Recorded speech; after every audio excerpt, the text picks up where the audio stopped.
Bonjour. D'aucuns en étaient encore à croire que lorsqu'à l'occasion de la célébration de la fête du 12 mars dernier, au Jardin botanique de Libreville, nous rappelions le propos suivant d'Ali Bongo Ondimba, « Il y a de la place pour tous dans la maison du Père », nous en étions encore à flatter les égaux. Alors qu'il s'agissait simplement pour nous de tenter de faire entendre raison à tous ceux qui n'ont pas encore compris ou feignent de ne pas comprendre que notre hymne national, la Concorde, commence bien par un air chargé de sens. Unis dans la concorde et la fraternité, éveille-toi Gabon, une aurore se lève, encourageant l'ardeur qui vibre et nous soulève. Un air qui, en n'en point douter, devrait interpeller tous les fils de ce pays sur ce qu'il y a d'impérieux de veiller à l'unité au sens de l'union des cœurs, pour que l'harmonie qui se dégage d'une telle fusion profite à la nation, qui résulte de la communion de destin, née de la fusion des âmes qui cohabitent par le fait de l'histoire. Voici, croyons-nous, la noblesse du message livré à ses compatriotes par Ali Bongo Ondimba, message que de plus en plus de Gabonais ont saisi,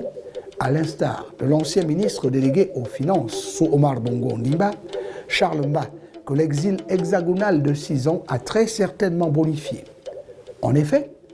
ce dernier fraîchement rentré au Gabon n'a pas, comme d'aucuns s'y attendaient, tourné le dos à la sollicitation du président de la République Ali Bongo Ondimba,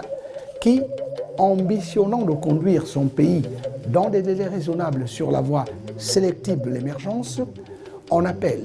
à la conscience et au dépassement de tous ses compatriotes épris de paix pour oser ensemble faire face aux innombrables défis auxquels leur pays fait face.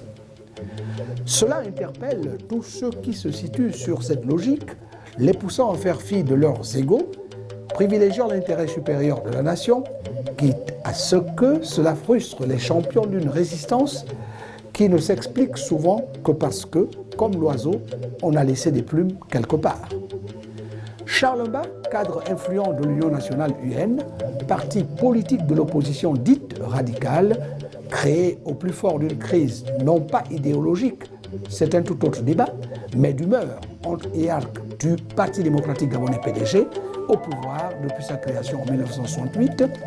qui déclare qu'il accepte la main tendue d'Ali Bongo Ondimba, qu'il a passé le plus clair de son temps à pourfendre. Cela s'appelle mettre beaucoup d'eau dans son vin.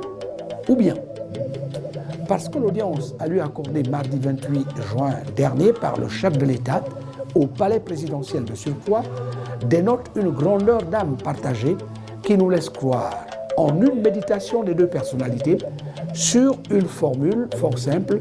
consistant à dire que ce qui nous unit doit être plus fort que ce qui nous divise. Et ce qui nous unit, c'est bien entendu la patrie, la terre, les us et coutumes, le destin, les objectifs, bref, tout ce que nous avons en commun. On aurait dit que Charles Mba emboîte ainsi le pas à son aîné Jean Eguendon, aujourd'hui haut commissaire de la République, qui a bien avant lui déclaré qu'il se mettait au service de la République, comme pour faire l'aveu qu'il s'était un moment égaré et que le chemin, le meilleur, celui conduisant à la félicité, est celui prôné par Ali Bongo Ondimba, qui est celui de l'union et de la cohésion des efforts